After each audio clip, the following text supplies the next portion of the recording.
New episode on pergolas. Today we'll explore the best perennial and climbing vegetables for a pergola, including my favorites and some less ideal options. We'll cover 8 top picks, plus 3 more I didn't count since I don't think they're great. Exactly. So we'll start with the 4 that I always grow on this kind of pergola, namely tuberous wisteria, Chinese yam, preacher's toe, and Madeira vine.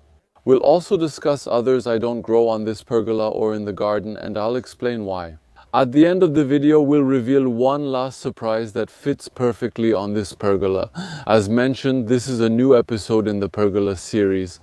Click the top right to find many links to the first episodes where I explain how to build it and set up the crops. You'll find a link to my latest book where I cover all this and more in detail. Take a look, everything's there. And now we're going to talk about climbing plants. Here we go, 2 little things. First, all the plants I mentioned in the video are what we call herbaceous plants. They don't produce wood and regrow from the ground annually. So the thing is, they'll have a root system that can develop a lot and a plant that will grow very vigorously, but it will start again from the ground every year. And the other thing is, when it comes to growing conditions, most of these plants will be fine with partial shade. That's why I think growing them on a pergola is ideal, as I explained in previous videos about growing grapevines. But not too densely, so it provides some shade but still lets a bit of light through. This will create growing conditions that are ideal for all the plants we're going to talk about in the video. And we'll start with one that's certainly one of the best to grow in the garden, namely Apios Americana. So Apios Americana, I'm planting some right now on this fence. It's an herbaceous plant that regrows from the ground and can climb up to 2, sometimes 3 meters, though I usually see it around 2 to 2.5 meters. So it's unlike common wisteria, which is woody and can grow quite large. This one will rarely exceed 2 meters, 2.5 meters in height. Like most of the plants we'll see in the video, it likes to be grown in fairly rich, loose soil and relatively moist ground. It can tolerate waterlogged or flooded soil for part of the year, naturally growing along riverbanks and in areas prone to flooding. It tolerates a wide range of soil pH, basic, neutral or acidic, showing its hardiness. It can handle temperatures down to -20 degrees because it's underground, so it's very resilient. Partial shade is ideal, like under a pergola or grapevines. We'll harvest it at the end of the first year or preferably from the second year to get larger, round and helmet-shaped tubers. It's called the helmeted potato because it produces tubers that are chained together. When I called it one of the best, I meant its taste. Its flavor is similar to potato but sweeter, more like sweet potato, and it even has a slight peanut aftertaste. So when it comes to taste, it's really excellent. And to multiply them, it's not complicated. When you harvest the tubers, you keep the bigger ones to eat and the smaller ones you can put in pots, like I'm doing here. And then, when they've started growing well in the spring, at the beginning of May, you can plant them in the ground. See, it's really simple to grow and multiply. As for growing it, I might show you some of what I'll do, but I'll try it along with other crops. And like the next one I'll talk to you about right after yam, I'm going to try growing it with tomatoes or with other vegetable plants that I'll let it climb on. So in addition to climbing on a trellis, I'm going to try letting it climb on other plants. We'll see how that turns out. And so the next one will be the Chinese yam. So it's Dioscorea batata sobespi, polystachya in Latin.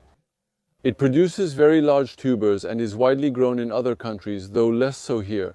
Yet it could easily adapt to our soil and climate. It can withstand temperatures as low as -20 degrees, so it's very easy to grow, very easy to propagate from the tubers. We'll harvest tubers after 1 or 2 years or longer for larger ones. We can also propagate from tuber pieces. It has the unique feature of producing small bulbs on the leaves and stems, which can be used either for direct consumption or for propagation as well. We will plant these small bulbs, and then, starting from the small bulbs, we'll have to wait 2 years for the harvest. Or starting from pieces of tubers, we'll take the parts that have buds. From that, we can harvest nice tubers the next year. In terms of taste, it's going to be quite similar to potato. It's very rich, very nutritious, very starchy, so it's also interesting to eat. And what else could I tell you about it? So that's it for the cultivation. Similarly, in partial shade and humus-rich, well-aerated soil like most plants in the video. Once again, let's move on now to another perennial vegetable, a fairly classic one, and one that's especially similar to other garden vegetables we grow. Namely the perennial bean, and in particular the one called preacher's toe. So it's a runner bean. You should know that all runner beans are perennial, and among these runner beans there's one that produces larger seeds than the others, which is called preacher's toe. It's fairly productive, though not as much as some pole beans. The first year is tough, but as a perennial, it grows stronger from the second year. If you keep it alive, it'll stay productive. Above all, it produces exceptionally large beans considered among the best. When growing it, be aware it's sensitive to cold. If temperatures drop below 10 degrees Celsius, take precautions. We'll sow it as the days warm up, so we'll plant it now in May.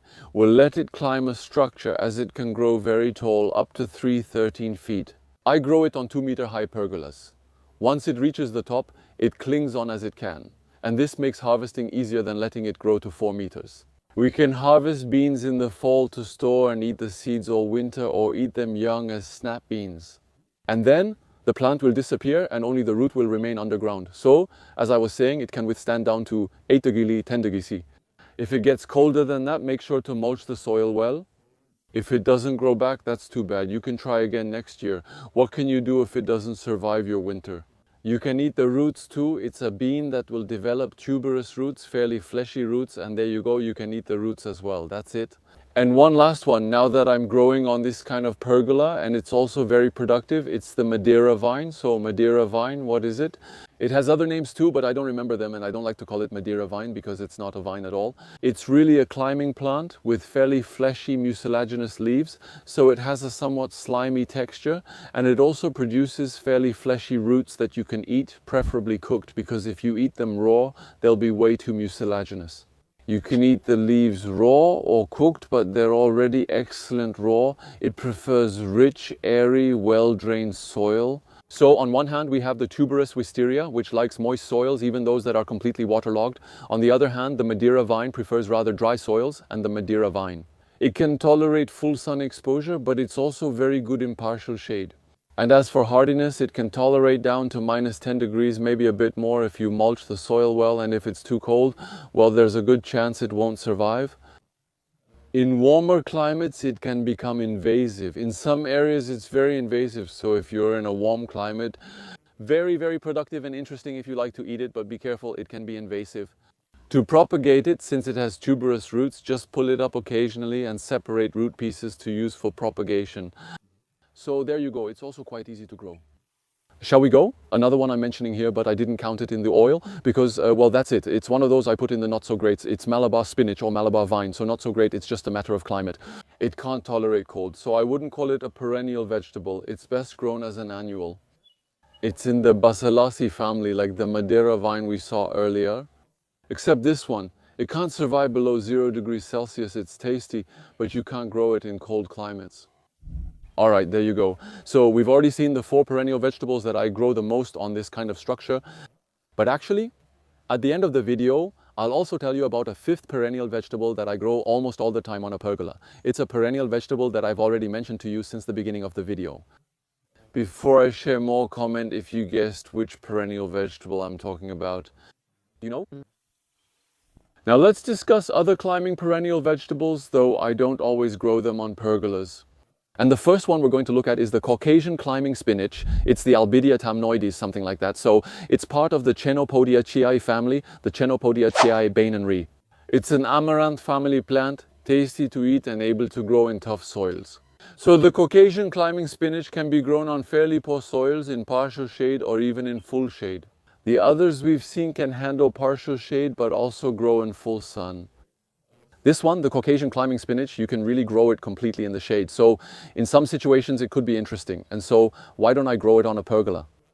Well, I admit this one is kind of a silly example. It's just that I don't have it. I've never found it. I've never grown it. So if you're around or if you know where to find some, I'm interested because it looks delicious, easy to grow and cold hardy. I like to find some.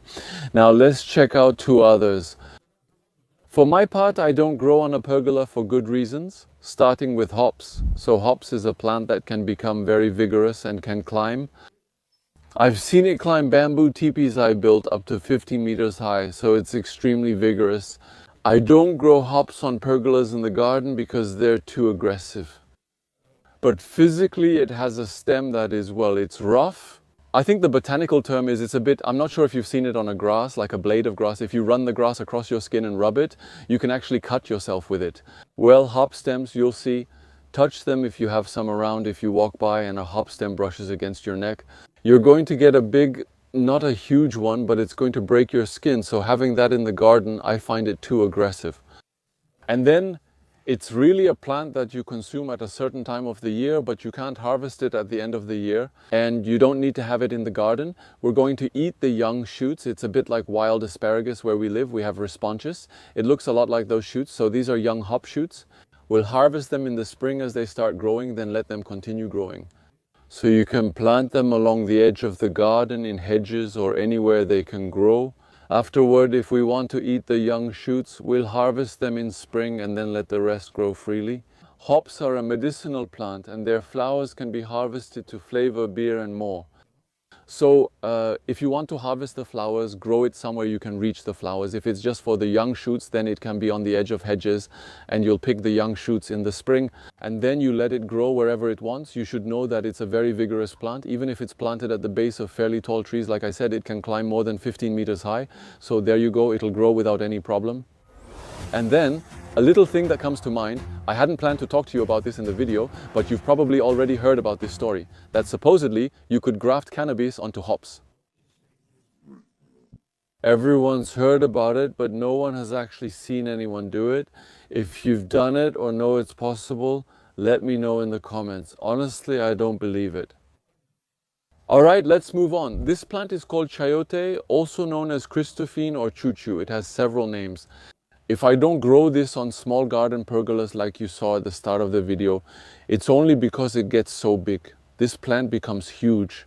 It would occupy the entire pergola, replacing the grapevine and other plants. I'm also unsure if the pergola can handle its weight.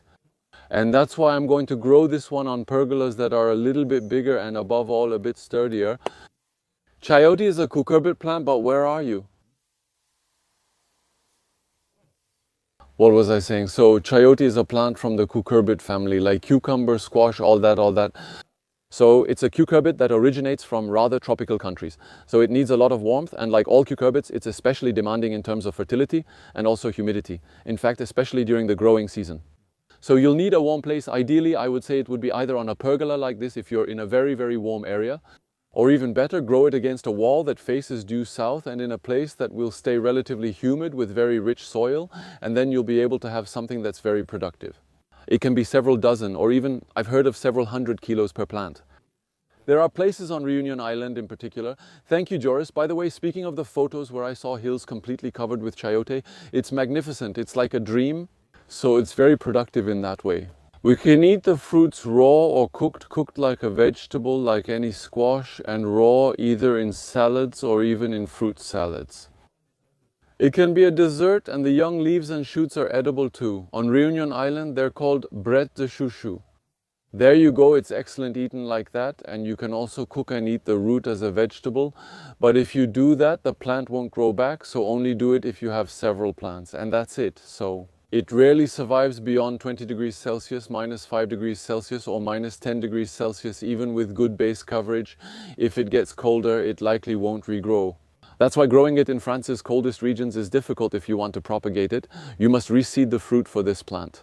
Each fruit contains a single seed that can't be separated, so you must plant the entire fruit. And that's it, you do this in April or May. It's not too complicated to start. The hardest part is really keeping it alive. In winter, if you have temperatures that are too cold and soil that's too wet, that's the challenge. So now we're going to look at two others, but these I put in the not so great category. The first one is going to be the tuberous nasturtium. On paper, it sounds really, really good. I grew it a bit, but got nothing from it, and it doesn't survive winter. In short, I failed to cultivate it. Someone suggested I was overwatering it. Others said it grows best in very dry soil. I'm testing that this year and will let you know, but honestly it's not doing well so far. Another one is the tuberous jessie, also called earth pea or earth chestnut. It's said to taste amazing. I've heard a lot of great things about it, but every time I've grown it, it turns out to be very, very unproductive and not very vigorous. So once again, I'm not saying it's not good. Well, actually I am saying it's not great, but maybe it's just me who didn't grow it properly. So try it on your end and let me know if you've ever managed to grow these plants, whether it's tuberous nasturtium or tuberous mashua. Let me know if you have any techniques to make it work well, because on my end I've never really succeeded. And so now we'll finish with the little surprise at the end. I grow a perennial vegetable on most of my pergolas, one I mentioned earlier in the video and have discussed since this series began. This perennial vegetable is the grapevine. While the grape is a fruit, the grape leaf is used as a vegetable in some regions and countries. Some people really love stuffed grape leaves. So the basic idea is just grape leaves, which are usually harvested in the summer, then boiled in water to cook them, and then stuffed with rice. That's the basic version, and after that there are many different ways to prepare them. Let me know in the comments if you guessed I was talking about this perennial vegetable from the start of the video. If you thought grapevine could be a perennial vegetable, let me know if you have any special recipes. And actually, that reminds me, it's not the only perennial vegetable that goes unnoticed. You may know goji berries as a tasty dried fruit, but goji leaves and shoots are also edible perennial vegetables. There may be other topics which could make a good video. If you're interested, you can find plenty of info about the plants we grow, pergolas and more. In my latest book, So the Forest Garden in Practice, I discuss many practical topics, especially about designing gardens and forest gardens. Other things, if the plants I mentioned here and other perennial vegetables and also other plants for forest gardens interest you, we just opened a new nursery in Marsac Sotan near Albi, and we're open every Wednesday and Saturday afternoon. If you'd like to visit, meet us and buy plants, you're welcome anytime. We'll be closed next Saturday, May 24th, as we'll be at the Biodiversity Festival in Corrèze. Damien, Hervé Coves and many great people will be there. So if you want to come buy my books, our plants, and well, meet lots of wonderful people, you're welcome to join us. It's in Corrèze on Saturday, May 24th all day, and it's free. I'll add a link for you either above or in the video description with all the info. That's it for this video. See you soon. I'm not sure what we'll discuss next time. If you enjoyed it, let me know in the comments, give it a thumbs up, share the video with people around you, or subscribe to my channel if you haven't already so you don't miss the next videos, the next episodes about the pergola. And you can also support me financially through the Typee platform. You'll find a link in the video description. And thank you to everyone who does it, everyone who will do it, without whom I wouldn't be able to take the time to do all this. Thanks for watching so far. See you soon to talk about I still don't know what. Hi everyone.